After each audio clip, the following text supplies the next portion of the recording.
தளபதி மக்களுக்கு தான் இறங்கியிருக்காரு. அவ்வளவு கோடி ரூபாய் சொத்தை விட்டு வந்திருக்காரு. மக்களுக்காக இறங்க வந்திருக்காரு வேலை செய்யறதுக்கு.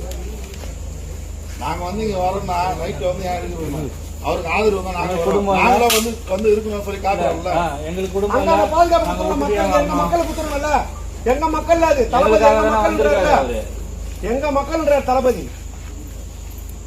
எங்க மக்கள் அது அநியாயமா அரசியல் பண்ணுறதுல மக்களுக்குள்ள அரசியல் பண்ணுறதுல அப்பாவி மக்கள் செத்துக்கிறாங்களே, அப்பாவி மக்கள் இறந்துருக்காங்களே, அது யார் பாதுகாப்பு கொடுப்பா?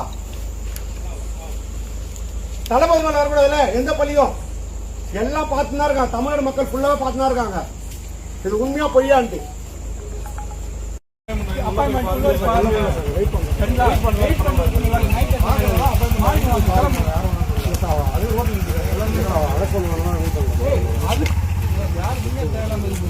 பாதுகாப்பு வந்திருக்கோம் சரியா.